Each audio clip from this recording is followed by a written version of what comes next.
Today's conversation is inspiring, motivating, and hopeful.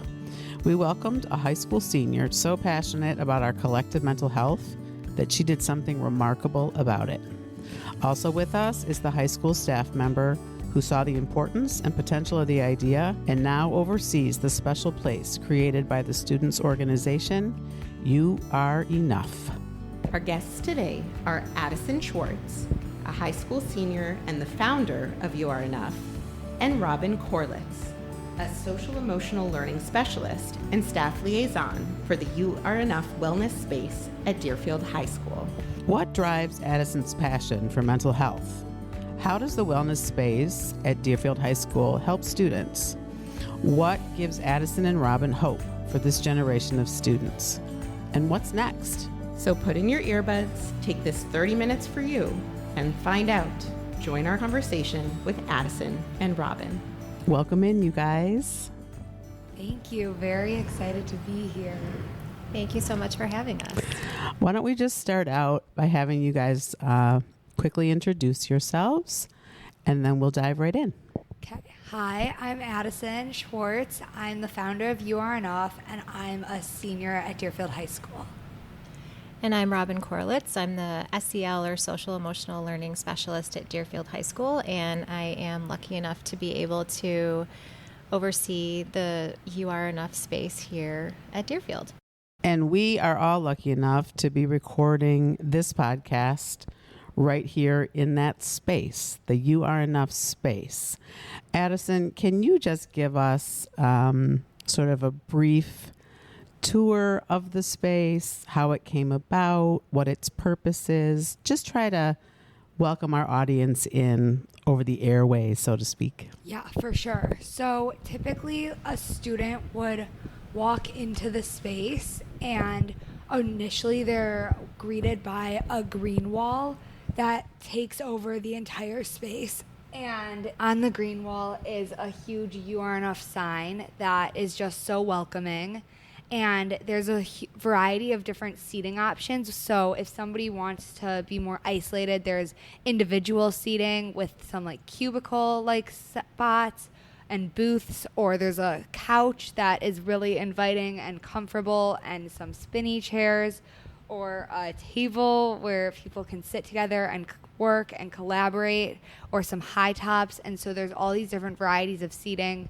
And then in the back, there's a yoga area where people can use their yoga mats if they need some time to do some physical relaxation. Yes, thank you. And also one of the favorite aspects of the space is the dog bed, where our emotional support dog comes into the space once a week on Friday afternoons. And so that always draws a bunch of people into the room. And then you'll find art supplies in the space, lots of fidgets, mints, sour warheads, just a bunch of different touches to the room that just make this a really welcoming, inviting mental health wellness space. And it really is. I wasn't sure what to expect when I walked in. I've never seen the space before, but it really is. It's bigger than I had envisioned, and it's brighter, and it is so inviting in here. And I'm sorry to say, ladies, I'm not sure I'm going to leave. I think I'm going to get the rest of my work done this afternoon right over here. Can any student use this space? Is there criteria for entering? How does that all work in the course of a student's day? Yeah, we're really fortunate that any student can come into this space at basically any time of the day. It's really a tier 1 space, and so students are meant to come here before going to the counseling center, before they're in crisis. And so if a student just needs a place to relax, decompress, this is where they're meant to come and just take a few minutes to take some deep breaths, get away from their stress, and then go back to class. How long has the space been open for? It opened at the beginning of this school year, so just for 1 year, and we've already had over 800 unique student visits, which is just remarkable. That was going to be my next question. Yeah, Holy it's moly. unbelievable.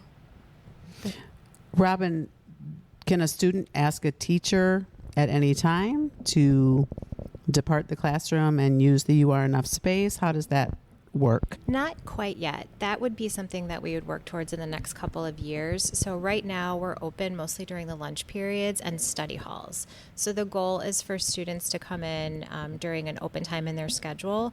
If they're in a class and they're experiencing, something that would be important enough that they would want to go see a counselor, we would want them to go right to the mental health professionals in the building and really bypass the tier 1 space. So that would be more of a tier 2 or a tier 3 intervention. So for tier 1, again, those lunch periods in the study halls were open so a student can come in during any of those times.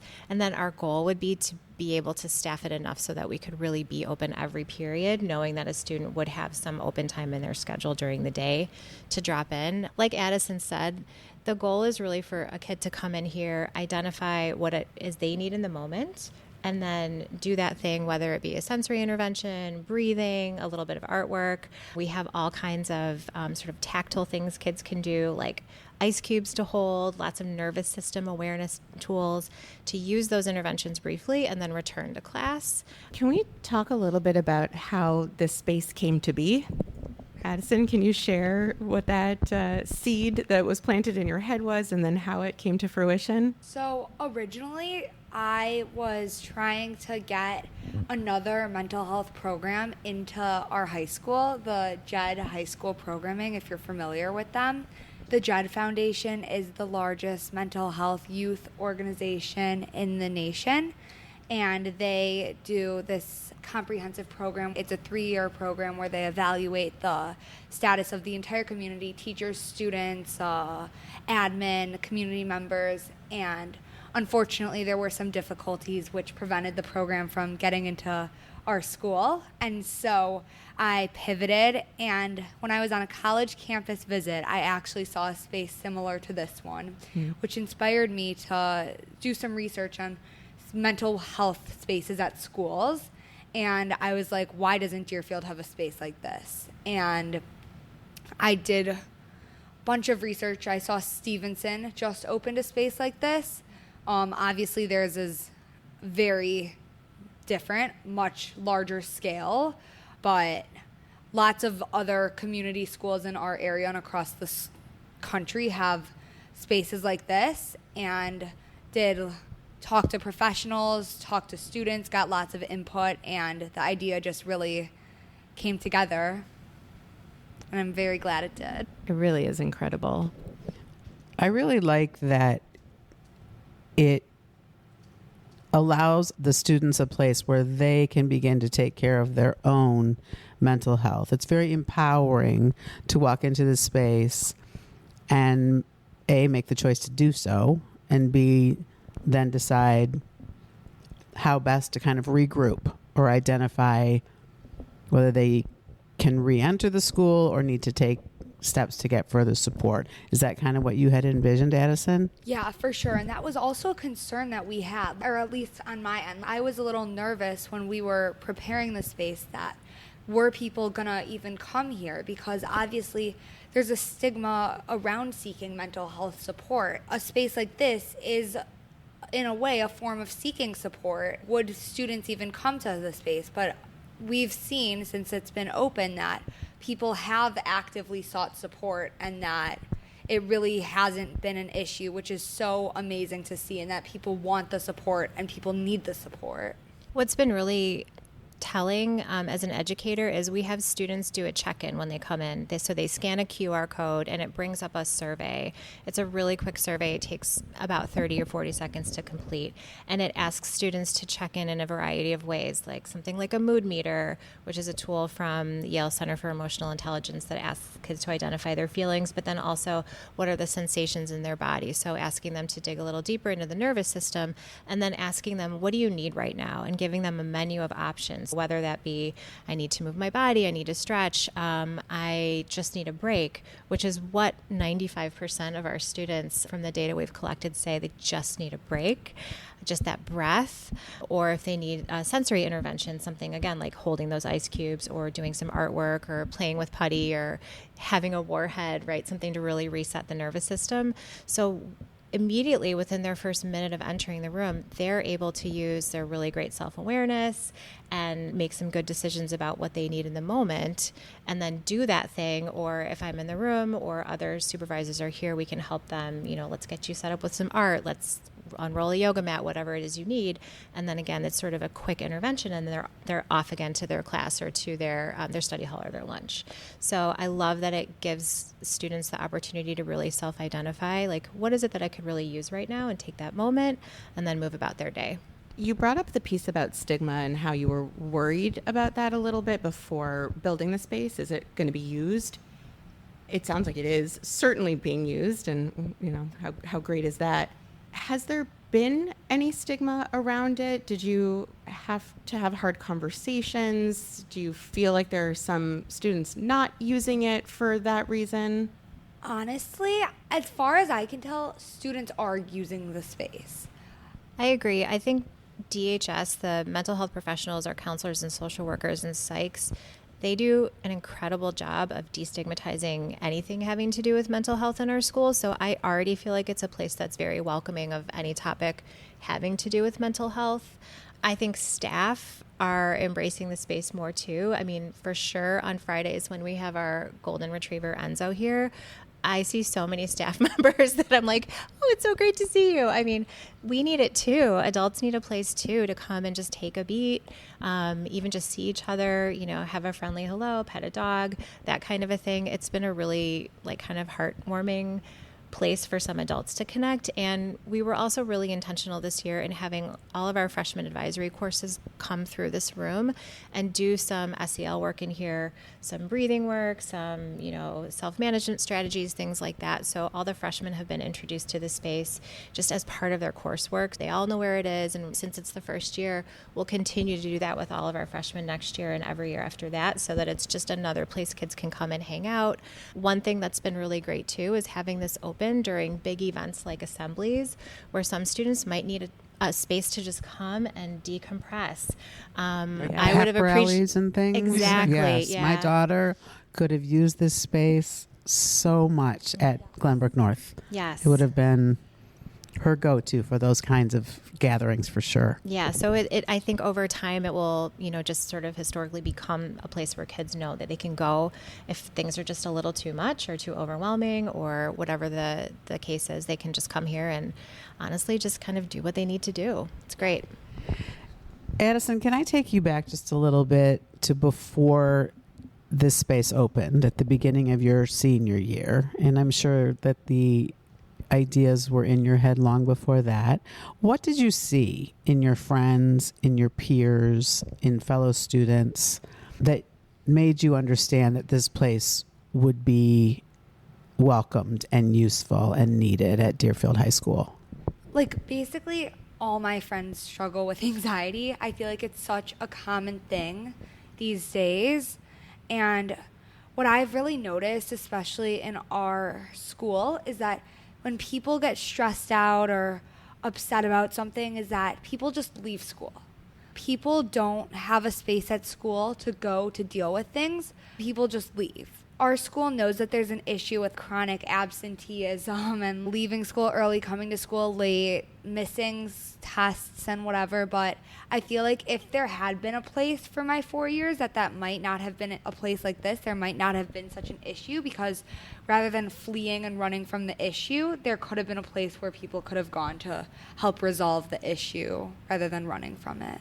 Or just to reset. I mean, Exactly. Sometimes all we need is that moment to reset and then take that breath and realize we can take on that challenge. We can be brave enough to move through that anxiety, but we don't afford ourselves that reset moment often enough. Do you think it would be possible to open a You Are Enough space for the parents? Yeah. Right at the entryway? That would be ideal, right?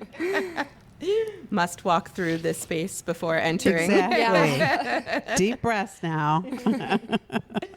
Are there other things outside of this space that you've envisioned or implemented or seen others implement that has been helpful in combating the mental health struggles that you're seeing in all of your peers? I think emphasizing the importance of teacher support on this side, because a lot of teachers will be like, your mental health is so important, but then continue to stack things up, or a student will be like, I just need a mental health day, or I need to go take a walk, or I need to go take a reset, I need to go to this space, and teachers won't always support that. And so I think just making sure that student and teacher support is really there. That's what I would say. I think too, a really solid, we can call it applied educational neuroscience or trauma responsive training, that kind of systemic awareness for all educators and education systems, knowing that when students walk into our spaces, like, there's a sort of responsibility to co-regulate, and that, I mean, we've all had teachers. I can think of my kindergarten teacher, Linda Perlman, and she was incredible. And, you know, when you walk into a room where an educator sets the tone for you're safe in this space, that it's not behavior, we're not looking at behaviors, we're looking at root cause, and all of the things that make, you know, educational spaces feel nourishing and like kids can do their best no matter what, even if their best isn't great that day. I think the more kind of focus that we can have on creating spaces like that, and hopefully this space feels that way for kids that walk in here, the better we're all going to be. And I would also say Adison, you know, has continued to really advocate for bigger change. It's not just about one room, right? So she is someone that sees the call to action for taking a look at, you know, not specifically one school system or one district, but like on a sort of macro level, like what is the importance of that balance of mental health, of social emotional skills and awareness and learning, and how can we really work together with adults so that kids are really seen, really heard, really able to walk into any space and feel like I can do this. Adison, if other high school students listen to this episode of the podcast, how would you advise them to proceed if they wanted to bring something similar to this to their high school? How did it work when you first went to Deerfield High School admin, or maybe it was Robyn, and said, I have this idea? Can you just walk us through that a little bit? Yeah, first I actually started with my student council sponsor, because like I just started with an adult in the building, a teacher who I knew really well, and he was like so supportive immediately. And so definitely recommend going to a supportive adult first. And he just gave me all the right connections, and everybody luckily at District 113 and at Deerfield High School was super supportive of the idea, and Principal Anderson also was super supportive, which I'm super thankful for, because not all principals would be like, yeah, we just have a space waiting for you. Also, I think that the school was planning on doing something similar to this before I kind of approached them with this. And then collaboratively, we were able to just work together to build such an amazing space.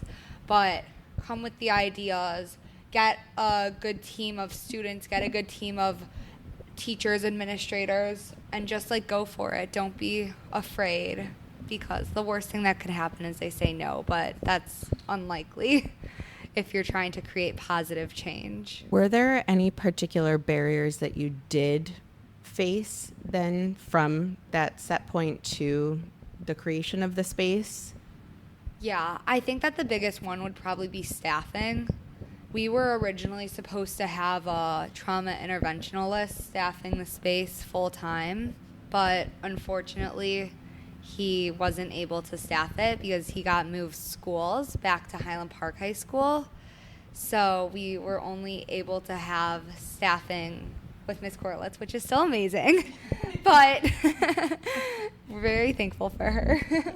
Obviously, she's only one person, and as much as the space is great to be covered by Miss Corelitz, we need the space to be covered by somebody full-time. It's only open during study halls and lunches. We invested so much time and money to get this space up and running that it should be open full-time. It should be open during every school period where students can come in whenever they need. It shouldn't just be open during certain hours. It should have a full-time staff member. Other spaces in the school have full-time staff members, so why doesn't this space? Adison for president. I'm assuming it always just needs to have a staff member. Is that for the purpose of monitoring and to be there for active supporting of the students, or just pure liability? Yes, And yes, right? Yeah, obviously we always want students to be in a room with an adult in a high school. And, if we could freedom dream about this a little bit, I mean, we would have 2 staff members in the room and be open every day, all day, and also have a full-time therapy dog 8 periods a day. But, the purpose of having the adults here is so that when the kids do their check-in, we can have that data in real time. And then we can say like, oh, I see that you're feeling like you're at 5% energy level right now and that you really need a mind-body intervention. Let's try something. Like which of these sounds like it could work for you today. So really to kind of guide them through. Some kids are at the point where they don't really need that adult, guidance in terms of what the next step is for them. They know they can come in here and grab some ice and just like sit there and have a little bit of a mini meditation or nervous system reset and then move about their day. But it's still just really nice to have a human interaction with an adult staff member that cares about you and wants you to do well and appreciates the fact that you're taking this 5 minutes or 10 minutes out of your day. So regardless, I think it's really important to have that, face-to-face personal contact with someone. And especially if we did have a student that indicated that they wanted to go see their counselor, then of course, we need to be right there and make sure that we're alerting someone in that case and, doing our due diligence in that way, making sure everyone's really safe. So for the listeners who will not be able to see this space with their eyes, you're greeted when you walk in with a big sign that says, "You are enough," which is the name of the foundation that you founded, Adison. What do those words mean to you? And can you tell us a little bit about your foundation and what else you do? Because those words to me mean a great deal. So tell us. It's a phrase, but it means so much more than just a phrase. When you are at your lowest, it can lift you up. It's so empowering because when you hear it, it just automatically increases your self-worth. So many times people will walk through their day and just not feel worthy. When you hear "you are enough," it just, I feel like, automatically increases your mood. It makes you feel valuable, it makes you feel wanted. My friends, they joke around with me and they're like, "You are enough, you are enough." But it's not a joke. It makes you feel like you're wanted. It makes you feel like you are worthy. It makes you feel good when you get told that. Or when you tell yourself that, right? Yes. For sure. Yes. So tell us a little more about the organization that you have named You Are Enough. I founded You Are Enough back in December 2020. This was at the peak of COVID. And I got inspiration for it after reading a book by an author named Haley Hoffman Smith. And it was called Her Big Idea. And she founded a nonprofit in high school. And I just felt really inspired by that. I'm like, wow, this young girl is doing such great things, creating such change. I want to do something too to create change. And I created a list of causes that were important to me, and ultimately depression and suicide were kind of at the top of that list because my dad's mom, my grandma Sandy, committed suicide before I was ever born, so I never got the chance to meet her. And so I created You Are Enough in her honor. And also at the time, so many people that I knew were struggling. I was also struggling at the time with anxiety just from the isolation of COVID. So You Are Enough not only was in my grandma Sandy's honor, but just to assure people who were struggling because of the pandemic that they were worthy, they were enough, that don't let the isolation, don't let the pandemic get to you. And so I just started initially with grassroots, small fundraising, and it just turned out to be this huge, large-scale thing. And now I'm sitting in this room and I'm on to my second school, and it's just turned into corporate donations, and it's just amazing. It really is incredible. And I feel like what you're describing from that phrase, "You are enough," it just feels extra powerful sitting in this room in a high school on the North Shore of Chicago, where it's too easy to forget that. It's too easy to think that you're only enough based on what classes you take and what grades you get and what sports teams you're on and how you're performing. I've heard the phrase before, and it just feels more impactful on that wall, in this room, in this building. Our kids need to hear it. Yeah. More and more need to hear it. Yeah. I love how when you were describing what it meant to you, your voice got kind of louder and stronger. And it's so cool to look at your passion and watch you do this, Adison. Congratulations. I mean, It's amazing and it's inspiring. Yeah. And kudos. Thank you. Do you have another project in the works through the You Are Enough organization right now? We just got the approval for our second space at Wheeling High School, so I'm very excited about that. That's gonna be under construction this summer, and Congratulations. thank you. Very, very excited. That's been in the works for almost a year now, so very excited about that. And there's also discussions right now with some CPS schools and some inner city schools, so hopefully some of those will come to work out. But right now, Wheeling High School is our big project. I'm going to ask a strange question. Are there rules in this room? Rules about volume or numbers of people? Or the first one that was actually I was curious about is cell phone usage. Do kids come in here and just scroll on Instagram, or are there policies around that? That's such an amazing question, because the adults, when we were kind of figuring out how is this going to work from the building level, we were thinking about all those things. But as usual, the kids just like worked it out, and there's been and this sounds almost incomprehensible, but we don't really need rules. Wow. We have a basket that students can put their phone in if they choose. But when students enter the space, I think it's sort of inherent in the room. Like, they know that they're coming in here for a purpose. We haven't had to say, like, you can't eat in here or you can't use your phone. We want it to feel like a welcoming space. And so if someone wants to eat their lunch in here, like, great. We just clean up after ourselves and treat it like we would, any other space. Or if someone needs to come in and has the Calm app on their phone or wants to listen to music, great. Like, this is just another place where you can do that, but in a more intentional way. So, when we do have large classes in here, we, of course, ask that students are using the space as they would any other classroom, but we really haven't had to have, I would say, any sort of shaped out or quote unquote strict rules. Does that seem like fair? Yeah, that Adison? was a big discussion over the summer and in the beginning of the school year when we were preparing the space. We weren't sure whether or not computers would be allowed, phones would be allowed, would people be allowed to eat their lunches, and like volume, like talking even in the room. We weren't sure if we'd allow talking or if it would be a quiet space, but I agree that everything really worked out well, and so we really haven't had issues with that. And we have had a surprising amount of students come in and just play chess. I don't know if it's because it's relaxing or it's social, but sometimes we'll have just like a group of 4 or 6 seemingly sophomore boys. It seems to be like the year of the chess, that will just come in and play chess. And, that's kind of their intervention that they need for a little bit. And then they travel in a pack and then they leave in a pack.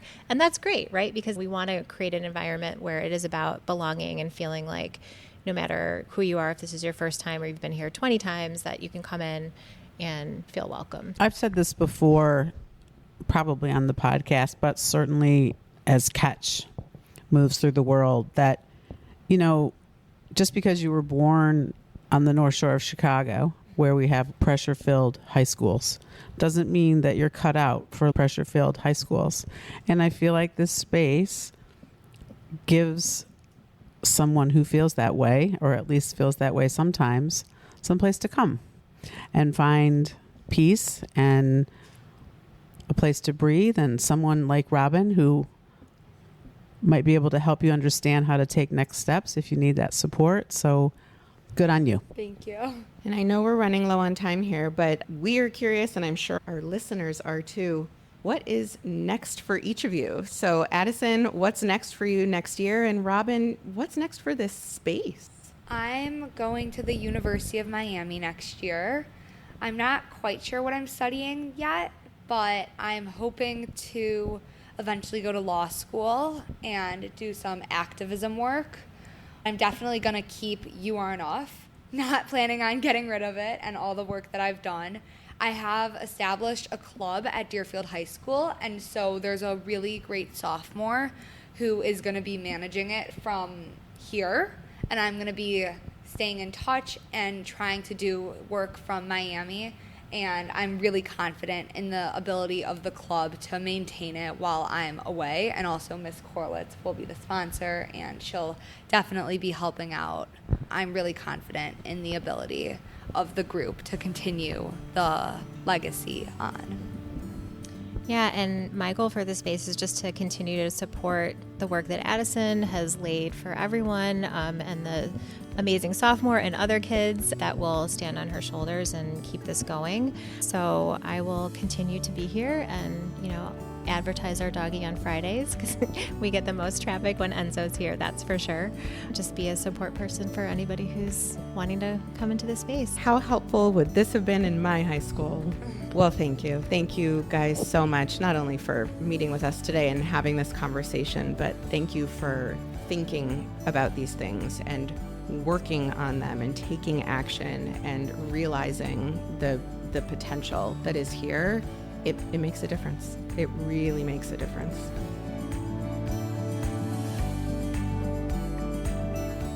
Thanks for listening to another episode of Parenting the Mental Health Generation. Stay current on all Catch programming by liking us on Facebook and Instagram at Catch is Community. You can find information about how to volunteer for Catch by visiting our website, catchiscommunity.org. We are glad that you joined us to continue the conversation. It's important to talk about our mental health and reach out for help if needed.